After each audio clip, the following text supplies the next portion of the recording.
Hello and welcome to another episode of the Ball Ridden Podcast. As always, I'm Frank Sharoni. As usual, Josh is here, and Josh, we're down to 4 teams this week. We've made it to the Final Four as this week in Indianapolis, Indiana, New Mexico, Tulsa, Illinois State, and the Auburn Tigers will be playing for a national invitational championship. Yes, big one in Indianapolis this weekend, or not even this weekend, on Thursday. Oh yeah, it's a week. I think the big one. I think the big one's on Friday, but yeah, excited for it. Probably one of the best NIT tournaments we've had in a while. All right. It is an exciting NIT tournament, and it's pretty cool that the NIT, the Final Four, the big Final Four that we're going to talk about, the NCAA tournament, and then the D2 final and the D3 final are all in Indianapolis this weekend. Are the D2 and D3 also playing in Hinkle? Or no, they're at what is it? Gamebridge, the Pacers. Oh yeah. They're at Pacers Arena, and then NIT is at Hinkle, which is Butler's Arena. And then if you want basketball this weekend, just hop on down to Indianapolis. Go to Indiana. I wonder when their high school stuff is, because that's a big deal there. It probably already ended. I'd assume most high school states are done. It'd be kind of cool if they ended it like the week before or something like. Yeah, or after. Yeah, just like door the week, same weekend, just fill it in randomly in there. All right, let's get to the real news though. Where do you I guess last time we spoke was the bracket reveal. There's been a lot of basketball, but it's hard not to start with the Duke Blue Devils. Yeah. It's hard not to laugh at the Duke Blue Devils. Yes, it's hard not to laugh there, Absolutely hilarious that I was on Duke's campus for this game.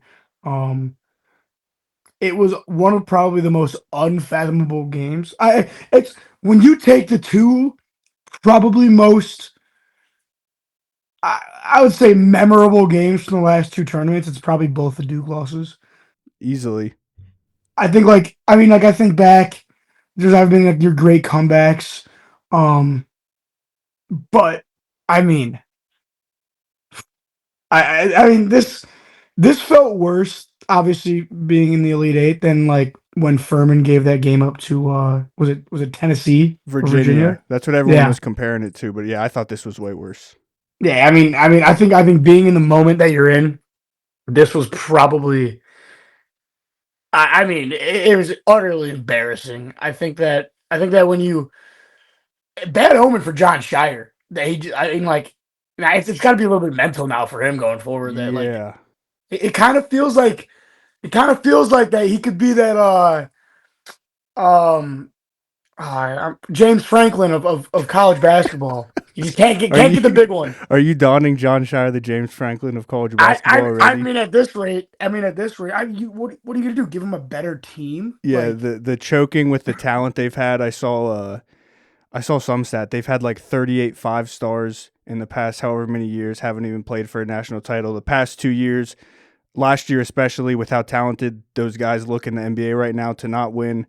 And then, yeah, you said the past 2 losses, the fashion that they've come in, heartbreaking. But the thing that really stood out to me that makes it even more worse for Duke is I think it was 95% Duke losing that game, maybe 5% UConn winning. Like, UConn, yeah, they played good defense second half, but they still weren't making shots. They had 2 tough corner threes from Demery that really brought them back in, and then Caravan finally hits a deep 3 to bring him in again. But it was just countless stupid mistakes from Duke. Obviously, the last play, the way everything panned out, it was just way more Duke losing than UConn playing like fantastic down the stretch. But UConn did take advantage of every opportunity they got.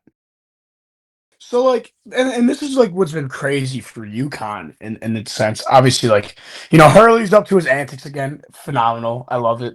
But this is a team though. Like, they had a 30-point loss in the Big East Championship, and that first round they were pretty close to getting upset. It's been very weird because like against Michigan State, they did look like UConn. Yeah. But outside of that game, I feel like UConn really hasn't looked good. Like, they were outplayed 99% of it. They were outplayed 100% of yesterday. Yeah. It's I crazy to didn't think about even want to watch the second half. Yeah, they were down 44-25 in the first Yeah, half it was at one point. ugly, ugly. Yeah, I mean, like it's just it's crazy that UConn's in the Final Four. This is a team. I mean, I honestly, the Michigan State game was very surprising. I thought Michigan State was probably the better team going into that game. But they just got outplayed.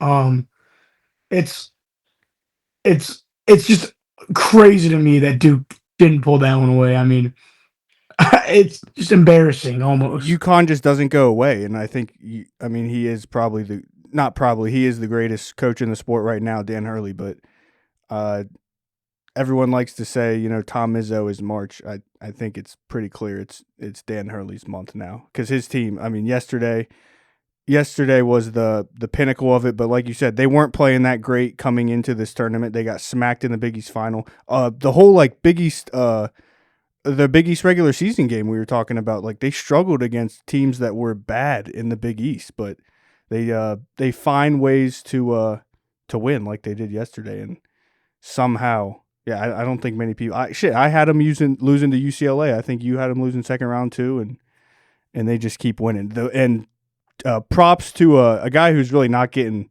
a lot of love for them right now at all, with Braylon Mullins hitting the shot and Caravan being the big name. Taurus Reed is maybe having the best March of anyone. I mean, I Jesus, mean, he's Shaq. He's Shaq and Charlie. Like he is dominating. it's I was laughing at your text you sent me about like how at Michigan, like that's all you ever remember him That's as. all Like I'll is as think of him being was. it's like he was on two bad Michigan teams. Like they were not good. And he was like a role he wasn't even a role player for them. He just like he kind of fit into that and like he had to play because they just weren't good. And he was still only dropping like 5 points a night. And like he's averaging like 20 a game right now in March. Yeah, I mean, absurd. He was the reason I think that they kind of stayed in the game with not in the game, but where it really could have got out of hand multiple times. Where you stretch the lead from 15 to 17 or 18, but he hit a lot of big buckets. I mean, they weren't like jump shots or anything, but getting down low in the post. I think he had the breakaway steal that might have cut it to a single digits, and he dunked yeah. it. But I mean, he stands out to me, and he's a guy I don't think a lot of people are talking about. Last thing before we can jump off of Duke UConn, I have a question I'd like to pose to you. I think it's a stupid question, and I think there's an obvious answer, but I think it's worth thinking about. If you're Duke, would you rather have lost how they did yesterday, or lose it in that first round to Siena, where Siena kind of just keeps hitting threes? It's not like a buzzer beater loss or anything, but they do lose to 16 seed Siena. I would still probably take that loss yesterday. Yeah, Um, but it kind of feels all for naught though. Like at the end of the day, like exactly. it was just like when you look back on this tournament with Duke and how this team had what they were 33-2 or something like that, 33-3 maybe. Like when you look back at this team and obviously how good Boozer was, um, it's like the injury to Caleb Foster was just like it was just untimely. They're rated as what like the highest Ken Palm team like ever at one point. Um, it's it was just one of the most disappointing tournaments I've seen from a team that should have been like this hot. So I would say you probably want to lose. You probably still want to lose that Elite Eight game, but I mean losing in the round of 64, like yeah, it sucks, but like at the end of the day, like oh yeah, what an Elite Eight banner at Duke. What does that mean? E- Like what? either loss is going down in infamy and being one that everyone's going to talk about, because the fashion they lost in the Elite Eight, with them having the game in the bag and should have won easily, and then obviously if they lose first round, that's what the third time ever a one seed would have lost to a 16. But it was also what it was 134-0, I think was the stat, where one seeds have been up by however many Duke was up. So I agree, it's definitely the Elite Eight loss, but I think it's worth a conversation. Yeah, I just wonder where do you go from here? Obviously, It's crazy how we're talking. Like, this is still Duke, who's an incredible program historically, but it's almost like they've completely reset themselves to being a team that everyone views as a team that's like never won anything, and then that can't get over the hump. they kind of feel like how UCLA was probably after that like streak in the '80s when they won Well, four straight. yeah, with Like Wooden. yeah, like it kind of feels like they're in that era where like obviously like it's Duke University. Yeah, they're gonna be a top 10 team every year, but it's like I mean, are they? I don't. Are they ever going to play for a Natty again? It doesn't feel like it's the way. Until they win the big one, they will have this narrative following them around. Like it's just and it's weird because like you see like all these top schools like obviously like Kansas, they had a Natty in 21, haven't been back, have really played horrible since then. Honestly, Haven't made a second weekend, right? yeah. And then what I mean, you think about the big dogs. I mean, Kentucky. I mean, they haven't done anything Yeah, they haven't done in the shit. last what 8 to 10 years. Yeah, I mean, you look at the big blue bloods in college basketball, especially in our lifetime, the last 15 to 20 years, and it's like outside of that 2010 to 2020 era, it's like this like new age in these last like 5 6 years like have completely flipped. Like these, they're not really winning. UConn's coming. I mean, it's crazy to me that people like really didn't consider UConn a blue blood. I mean, they're like I saw a thing on Twitter today. It was like, can UConn finally be considered a blue blood? And I was like, I mean, I oh, thought they they were just like, definitely are now. I mean, you got. I mean, what? That's they're unanimously like I think without a doubt it has to be unanimous that they're considered a blue blood. I mean, they're amazing, but it's like it's crazy like the age that we're in. We're really the only team that's getting it done that's like considered a blue blood. It's probably UConn. Yeah, those blue bloods aren't so blue anymore, and maybe we just think that they're all No, so great because we're literally told they're great. But they're still good teams. But you got to win the big one in college basketball, and that's why it's so tough when it's a single elimination bracket. But enough Duke there. We'll go on to UConn's opponent in the Final Four. Your Illinois Fighting Illini. Talk about a team finally getting over the hump. Brad Underwood beat Iowa. What was Iowa the Elite Eight? Yeah, beat Iowa in the yeah, Elite Eight. Beat Houston in the Sweet 16. Maybe one of the more surprising outcomes you could say. I think a lot of people, including myself, were big on Houston. But congrats to Illinois. It's got to feel good as an Illinois fan. yeah. This is it's kind of like a surreal moment for them because like I mean every year it's just like we're not making a run like we're a regular season dominating and it's like I mean obviously we get lucky you face two double-digit seeds in the first two rounds you get and then you get Houston and quite frankly I mean obviously Kelvin Sampson's team really hasn't put a dud in the in March in the last two seasons. Yeah. So like it really didn't feel like it was going to happen. And I mean they maybe it's a test to how big Illinois is. I mean obviously because they also held Iowa to 59 points.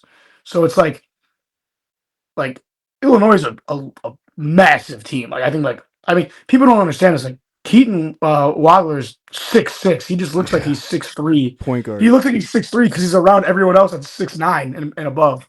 So it's like this is going to be an interesting game.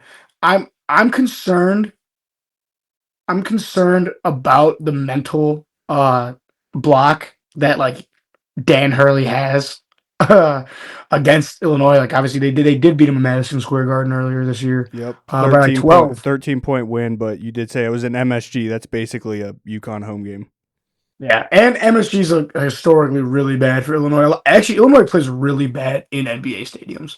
Um, it's like they're just historically bad in MSG for also especially under Brad Underwood. But What about NFL stadiums?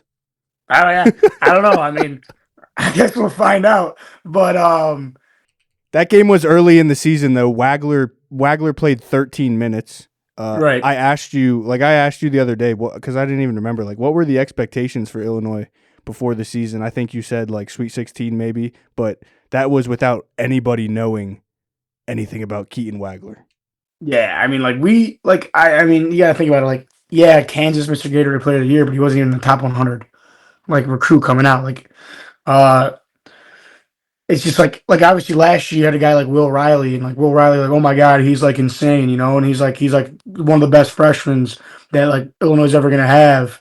And then we go right into Keaton. Keaton's probably better than I mean, I think he is better than Riley was last year for us. Yes. Um, and honestly, like we don't really see Wagler get into that role if Boswell doesn't go out for a month by breaking his hand. True. So it's like things just kind of fell perfect into into this team. I mean, great job by Brad. Whoa, complimenting Brad Underwood. I know. Usually it's Brad Underwood versus X's and O's, but I feel like this year he's like it's definitely gotten a little bit better.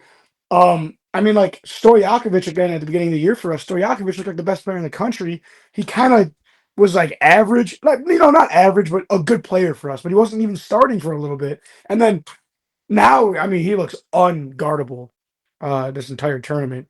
So it's I'm intrigued. I feel like maybe the European mindset for us might get us past this hump because they're just so dumb. I mean, like, I have you think seen? that was a point I was going to make. Like, especially Mirkovic and Ivicic, those brothers. Like, I don't know if they understand how big of a stage they're playing on too. Like, I think, No, but I think that's a great mindset to have. and that's the thing too. Yeah, it's like I mean, imagine being from Europe. Like you have pro European ball. A lot of guys from Europe weren't coming over to play college basketball Yeah, before this. They were just playing European pro league. So it's like it's funny. Like I don't. I mean, Illinois hasn't been back to the Final Four since 2005. Like like it feels like these guys don't even understand that, and it's like funny. We're the most non-PR trained team of all time. Like, have you the I've seen videos are interviews? great. I mean, Mirkovic literally said on camera that he would kill himself if we lost, and then he didn't play a game. So like, it's I feel like it's kind of the arrogance that might help us because like if they don't they don't know about Dan Hurley. I mean, I'm sure they know, but like it's not the same as like an American basketball player being like, oh shit, like that's Dan Hurley. That guy's like legit psycho. It's just another basketball game to them that happens to be in a massive stadium. Right. So that's why I mean I think that could go in our favor. I'm just The Underwood Hurley coaching matchup with a full week to prepare does that's probably what worries me the most. But you said size wise, athletically, talent wise, Illinois got to be better. yeah, I mean hey, I think when you look at that roster head to head, we're probably better at all five spots. Um I am worried I feel like I feel like we're just gonna be inbound for a solo ball day. I mean, He didn't do anything last game. he hasn't done anything this whole tournament. It Yeah, feels like and like even going back to the Big East tournament, like he's been shooting really bad. So it just feels like he's inbound to have a hell of a game. I mean they went on a 30-0 run against us last time we played them. It was like the largest basketball run in like a tournament game history.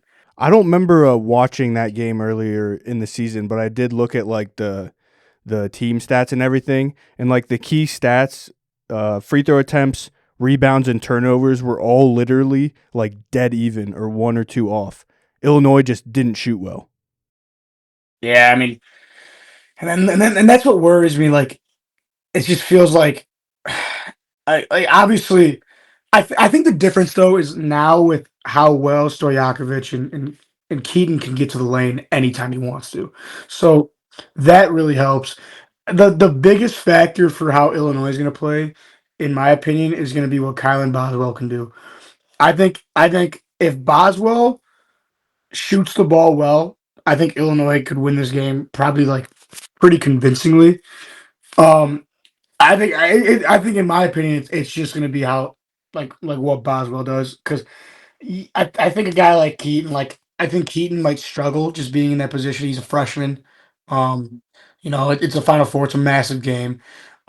The Europeans, like obviously they're good, but when you look at it for Boswell, it's like, dude, like this is it. And you're I worry that Boswell may look ahead and be like, I want that Arizona game. Yeah. So he might look ahead. I don't think any of the teams here are looking ahead. I I mean, think yeah, I others I don't think think the so. other side of the bracket might be, well, not look ahead, but it's like, hey, if we win this, then look ahead. Yeah. I guess this is a good segue though, right into that other side of the bracket. I Yeah, mean, we can go to that other side. The Michigan Wolverines and the Arizona Wildcats are the other two teams in the Final Four. For me, I mean, it's basically been the same thing with these two teams for the past month or two. You watch Michigan, you think, holy shit, this is the best team in college basketball, maybe one of the best college basketball teams I've ever seen. How are they not going to win it all?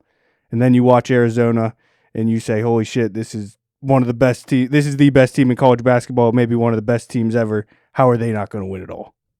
yeah, it's I saw that this is the highest rated Ken Pom match ever in the history of the sport. That comes Um, out like every year now.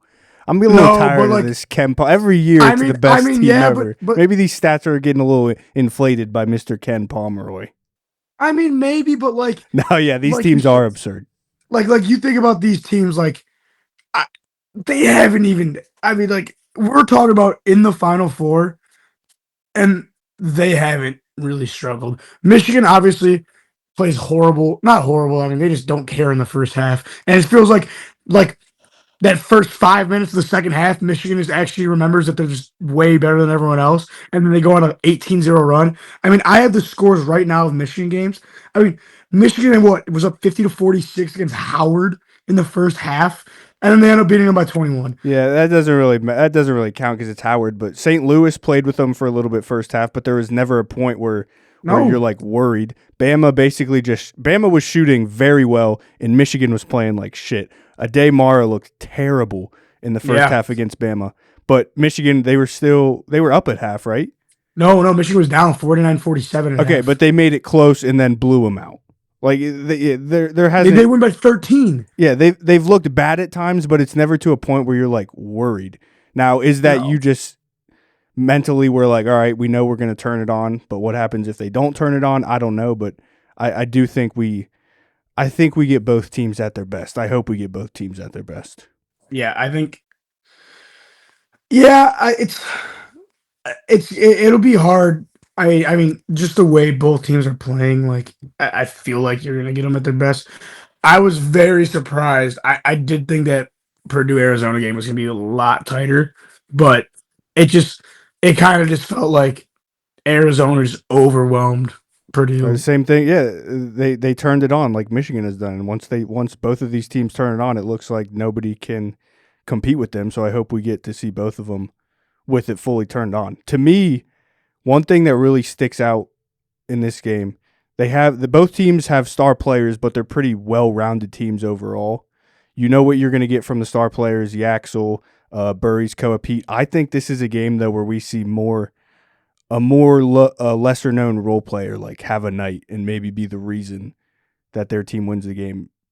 Trey McKenney, maybe Namari Burnett, Del Orso on Arizona. I think a guy like that could have themselves a night. I think that I think that one of the biggest factors in this game that's going to benefit Michigan is that they don't have like I've always said it. It's always been an omen of mine. Like, don't ride with the freshmen in March. Yeah, The freshman teams just don't seem to do it ever. And you look at back at all the best freshman teams of all time, like they historically just don't win at all. They make runs, they just don't do it. They just can't win at all.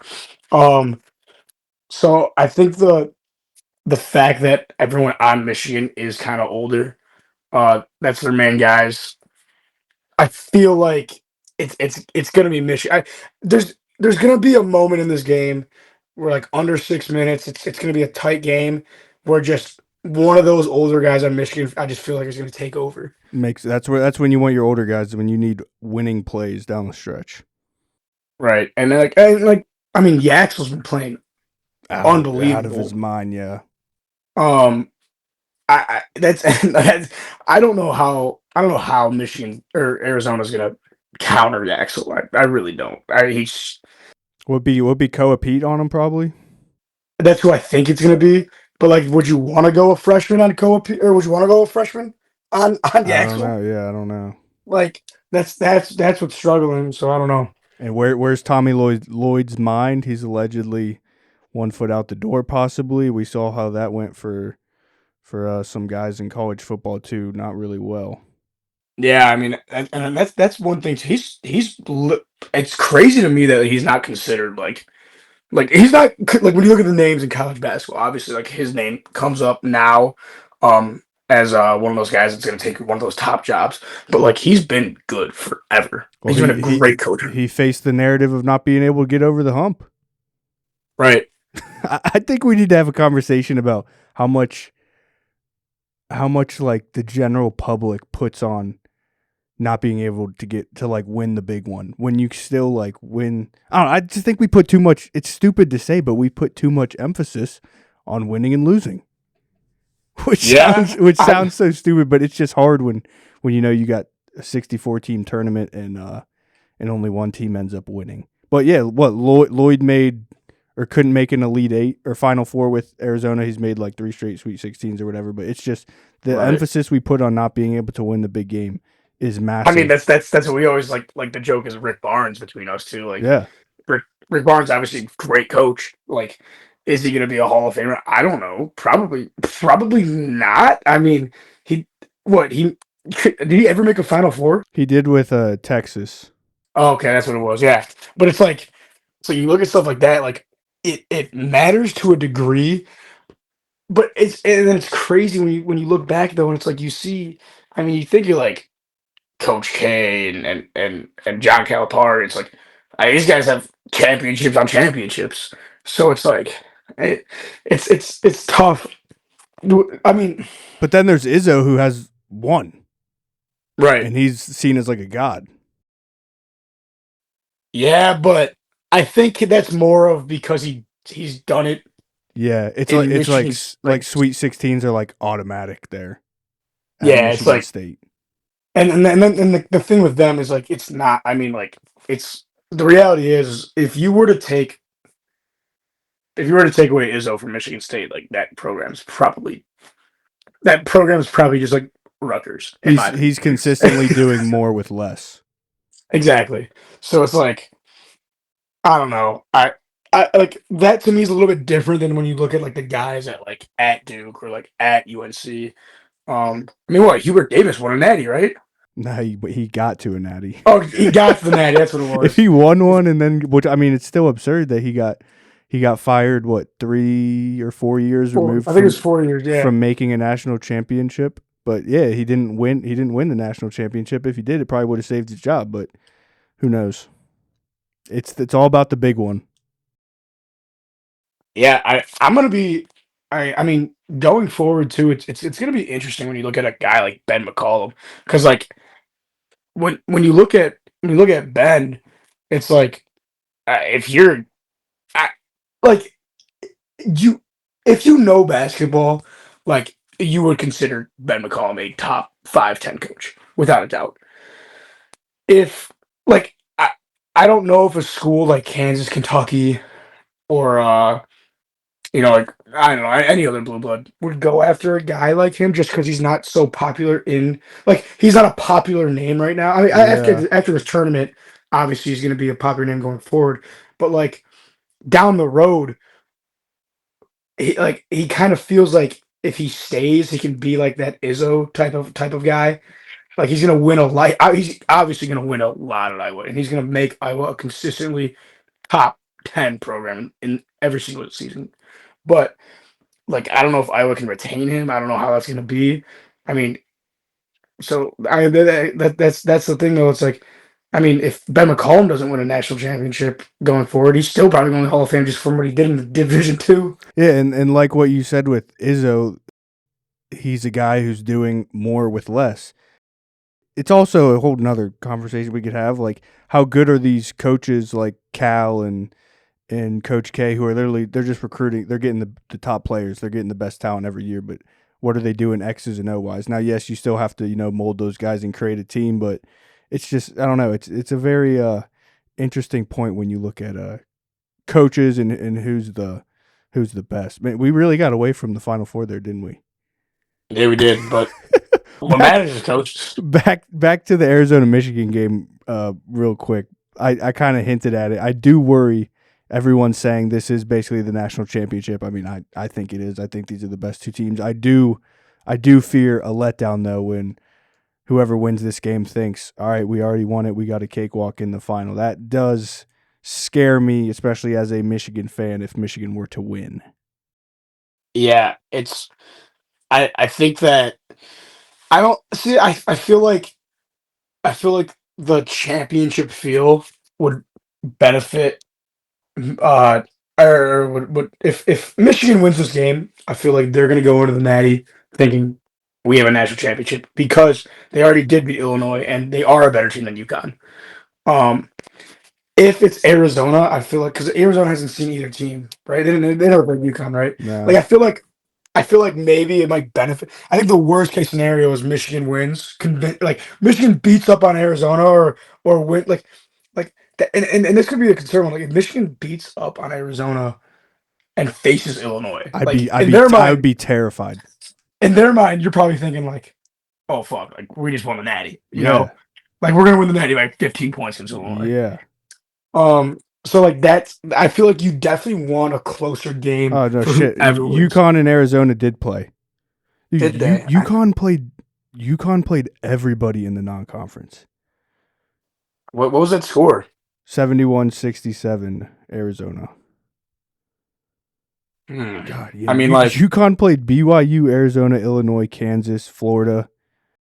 Yeah, I mean, like, you just feel like, because if Arizona or Michigan don't win the Natty, like whichever team wins that game and doesn't win the Natty, it just feels like it's gonna be a letdown. I mean, the betting odds for you can get Arizona or Michigan, it's a minus 300. So I mean, sports books agree.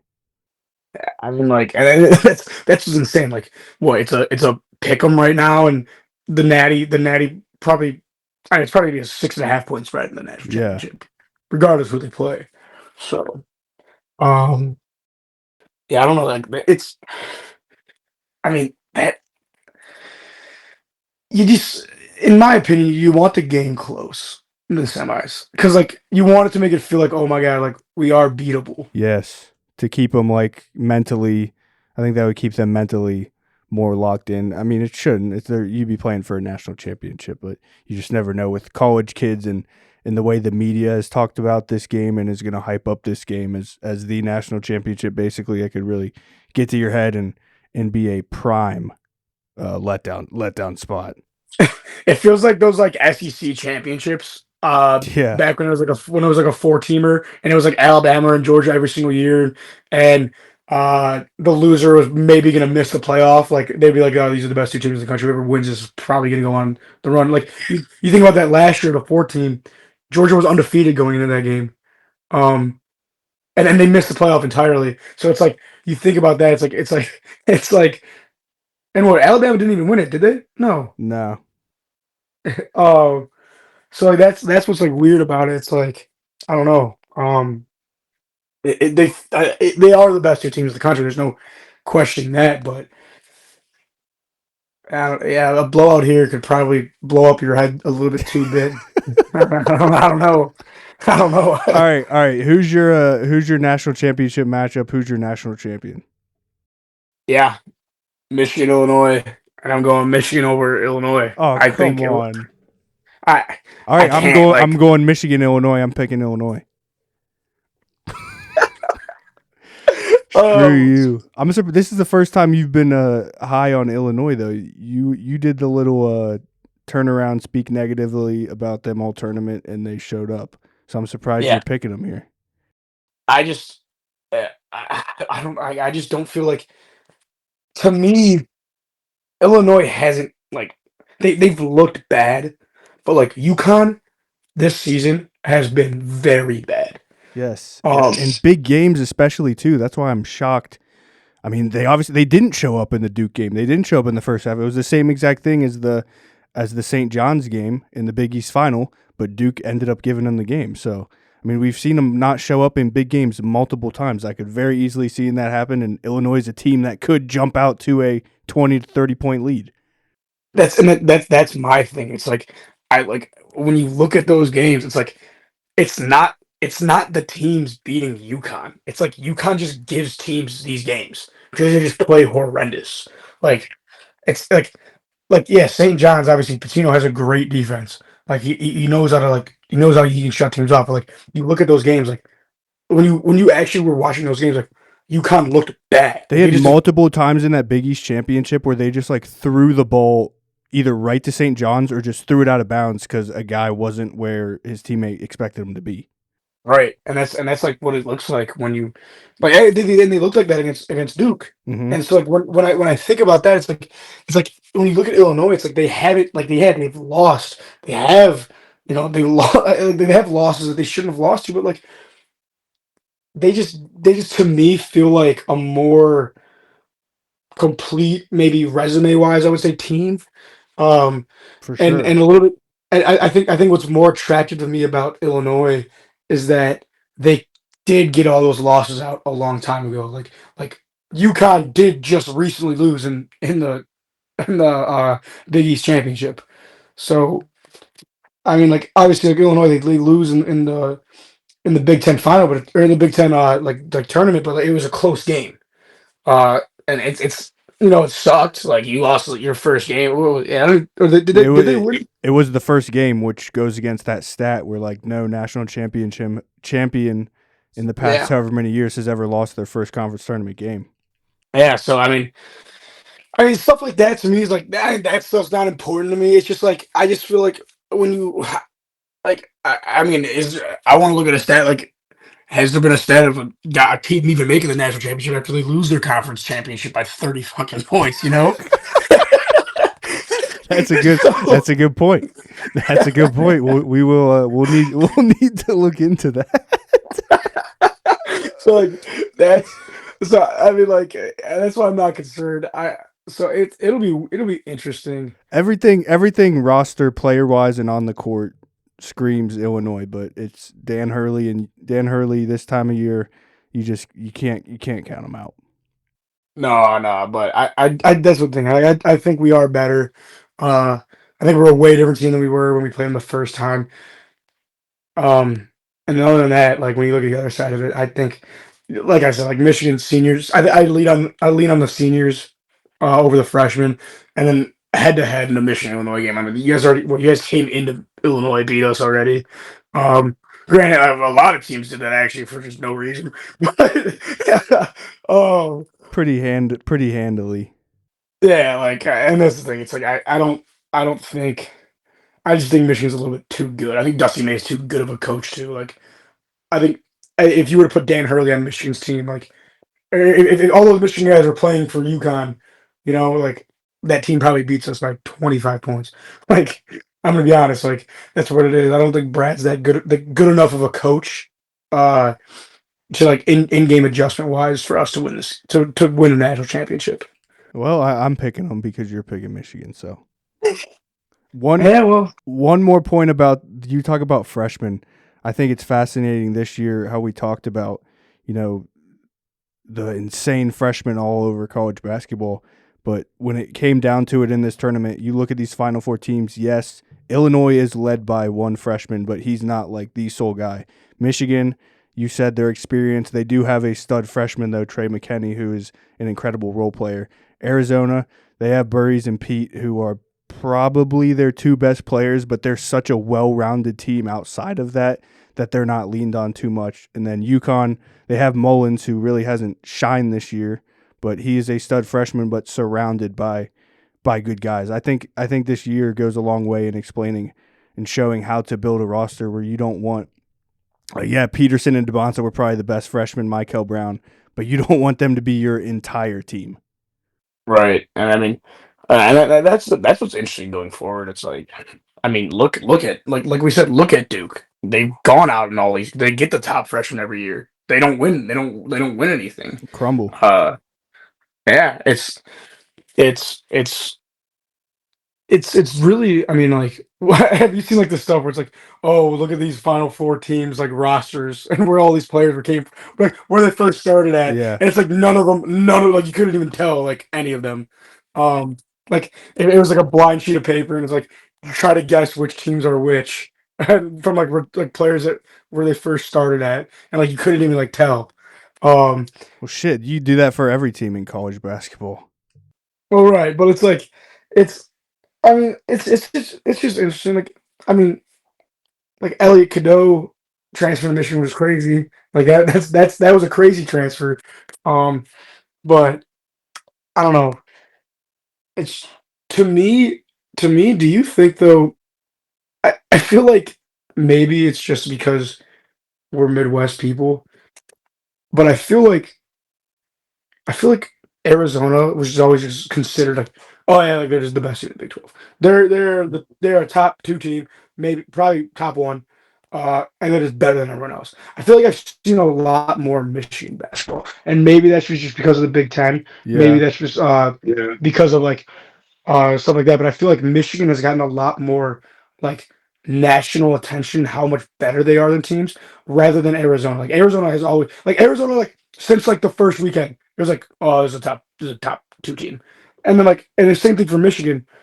After they go and beat Gonzaga by 40, but it felt like Michigan was put in the spotlight a lot more than Arizona was this season. Yeah, I think it is. I think it is as stupid as it may sound. I think it literally is just like a geographic them being out west. Look at this. I feel like the Seahawks, the NFL. I feel like the Seahawks weren't talked about at all this season. I feel like I barely heard about the Seahawks till the playoffs.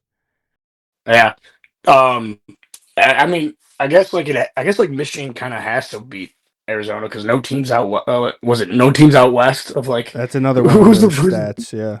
yeah, like no teams out west win. What's that line there? Is it like Kansas? Is it like no one further west than Kansas has won in the past however Yeah, many years? yeah, I think it is Kansas. Um, it's got to be Kansas. That's got to. I mean, yeah, the Great Plains. Um, but also like when you look at this too, it's like it's gonna be it's in the heart of the Midwest for the Final Four. So like I feel like you got to think that like there could be a little bit Illinois, Michigan, you know, a lot more fans from Illinois. I mean, right from Illinois, Champaign to Indianapolis is literally like, I mean, an hour 30. Does that matter that much at like a Final Four though? I feel like it's a pretty corporate event, maybe. Yeah, it is corporate. Obviously, like no college students really are affording tickets to those games. But like, I think though, I think though you are gonna. I mean, think Chicago to Indianapolis is like 2.5 hours. Like your alumni from like your alumni, you probably have a lot of Michigan/Illinois alumni that live in Chicago. That like think about those close cities around Indianapolis. Like there are probably a lot more alumni from Michigan, Illinois that are like business people that are like I'd make this trip. It's not in Houston. Yeah, I It's mean not in there Houston, should Texas. definitely be way more of those fan bases there than Arizona. I mean Arizona might be the weakest fan base as well, on top of being the furthest away, right? Yeah. I mean, yeah, you gotta think about like if you're This could also just be our Midwest bias showing through, though. You don't I mean, know. yeah, but like I just think about like if you went to school in Arizona, like you probably are working in a California city right now. Like you're not gonna fly into Indianapolis to go see Arizona. Like it's just not realistic. Like if you are a diehard Illinois fan, went to Illinois, and you work in Chicago, like you're gonna drive 2 hours to go be in Indianapolis. Like I just feel like there's got to be a little bit more of a familiarity too for that. I feel in the outside area is going to be flooded with Illinois and Michigan fans too. Are you gonna go? I think we're going to make the trip just to Oh, be there. are you not going to the game though? I think we'll see. You're Um, gonna check out last second ticket prices. I think we'll see how the NIT looks first. I There we think go. it would matter. But before we get out of here, we can wrap up. Anything on NIT or the Crown? Yeah, the crown is what August 1st Thursday, I or believe. not August. August 1st, April. Wish it was August uh, 1st. Yeah, April 1st. It'll be not April 1st, like the third. I don't know, whatever day it is. Anyways, like Wednesday, Thursdays are the first rounds. I think what it's like Baylor, Minnesota. That's like a sick game actually. Baylor, Minnesota, Wednesday night. You gotta think like I mean, like obviously the NIT, fantastic for like New Mexico, Tulsa. Tulsa's a team I was on all year, so I really like them there. Illinois State, um, like phenomenal for them. I absolutely hate the fact that Auburn's in the semis, like, and the game's at Auburn. Or no, it's not at Western No, Indianapolis, but they hosted. I'm saying like up until that yeah. like game, like I absolutely hate the fact that like I hate it, but I think it's cool to see a big program like that take the NIT invite and take it serious. yeah, I think that's nice to maybe see.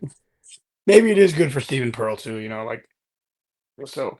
I don't know. Like I guess it's okay. I'm very excited though. Like Illinois State might actually have a lot of fans that could make that Yeah, drive because they could fill it up. a lot of ISU fans like aren't actually ISU fans. Like we talked about this like in football wise, but like in but more so basketball. Like you get like more split fans, but like 90% of students though they're like Illinois fans are just too dumb to get into Illinois. So like you could see a lot of those people making the trip on Thursday for uh Illinois State and then staying for Saturday. Yeah, that's a So great point. I mean, even they traveled extremely well to Arch Madness anyway. Like they had a great fan base there. I feel like you could get a lot of like just people that are being like, oh, like because like ill like it's not like Michigan State, it's because they just aren't on the same like level at all. So it's like you can like if you're in Illinois, like you actually a lot. I find a lot more like you root for both teams. So I don't know, maybe that is a benefit for Illinois State. They could pack out that stadium. But yeah, And they're playing Auburn, and everyone's going to be rooting against Auburn. right. And yeah, other than that, like the crown, it's to me like you got to think like a lot of these players are probably checked out. That's I just saw Minnesota today posted like a roster with the guys that are going and like being active.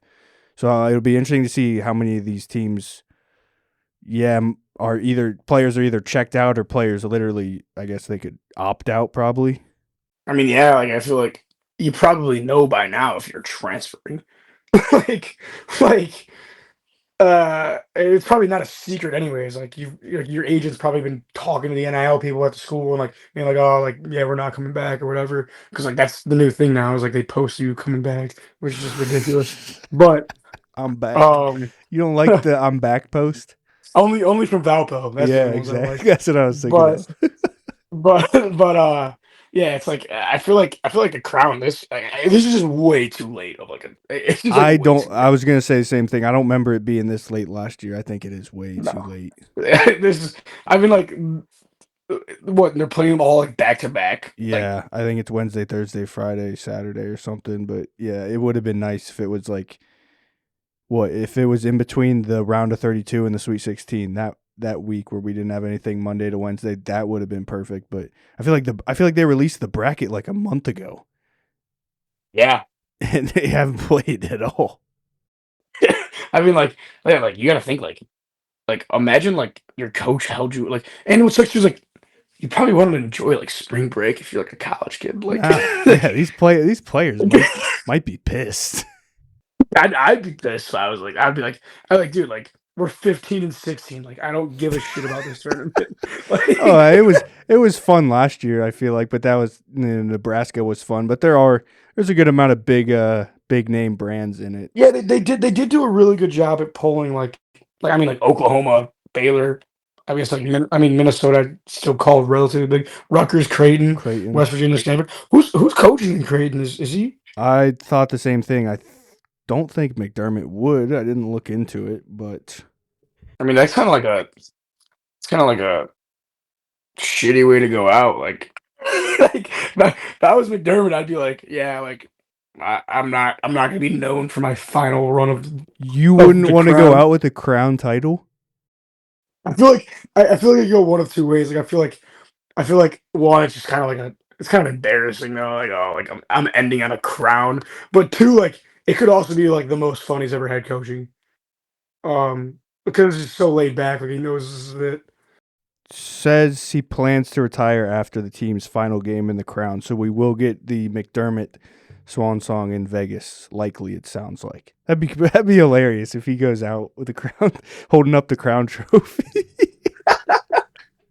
Tell me that would be. I mean, shit. Nebraska went from Crown champions to Sweet 16, so Yeah, you never know. you never know. You never know what the Crown boost can do. Overall, though, I think this is the perfect Final Four on top of the perfect Crown in NIT this week. But the perfect Final Four, a great Final Four for how great of a season we've had. Yeah, and it's been a great season, and it's nice that we're gonna pick up and we're gonna get Orlando Storm ball every weekend from here on out. Yeah, anything from UFL opening weekend. Yeah, Austin Reed is gonna be the quarterback of an NFL team very soon. He's Steelers continuing. He was on the Bears, right? Yeah, he was. He played the first game, preseason game. We cut him. Continue the Bears the Steelers pipeline. Shit. I mean, He's the we guy. got it. We gotta continue it. I mean, yeah. But actually, I was surprised. I mean, obviously, like I know it's a little bit of a joke, but like it was actually pretty entertaining this weekend. The games were actually it felt like the games this year were definitely a lot better than they've been in the last 2 years. I feel like they're a little bit more competitive. Maybe the offenses finally are getting a little bit better. The new rules are all meant to promote and try to get more scoring. But the games were closer though, I believe. Other than the one which was a blowout, but every other game was close. Yeah, which was good for the league. And that's what was nice about it is like going the last 2 years, like it was just basically whoever had a competent quarterback. Yeah. But now though it's like every team kind of seems like they can move the ball. So it's obviously week one was this weekend, so we'll see. I think it's too early for like it definitely didn't hit mainstream yet with college basketball going on, but I think it does have potential too. I think there was a lot more names I recognized like from being college superstars, and then I saw attendance. I don't know how real these numbers are, but attendance Louisville was 14,000, St. Louis was 31,000, Orlando was 11,000, and Dallas was 8,000, which isn't great, but I feel like most of the stadiums were pretty full. They did move to smaller stadiums, they said, to try to make them, actually filled up and create a better atmosphere. But I thought it was good to watch on TV too. You said the games were close, and I think it has potential to be bigger than it has been in recent years in terms of reaching a larger audience and being mainstream. Yeah, I mean, we have a lot. Even like people that I talk to, like regularly, like they would always be like, "Hey, I'm not watching that shit." Like they were actually dialed in because it was like Saturday and like, oh my god, like this game's on. Like it's a nice thing to watch. They did it right. This is the first time a league's ever like schedule-wise done it right. They went Saturday right before the college basketball started, and they went Sunday right when the college basketball ended. Now, I did see week 2 for some reason they have a game on Tuesday. I have no idea why. It's like they're like Friday, Saturday, league. Sunday, and then one game on Tuesday. You know what? Because I mean, what's your rival? Baseball. You can watch 161 other baseball games. You can only watch like 10 UFL games. I gotta find this Tuesday. The next. Yeah, they are playing. They are. I take my comment back about comment for the schedule. They are playing Saturday night at 8 p.m., which will be conflicting with the Final Four. But first weekend they did do it right, and then they play Tuesday night at 8 p.m.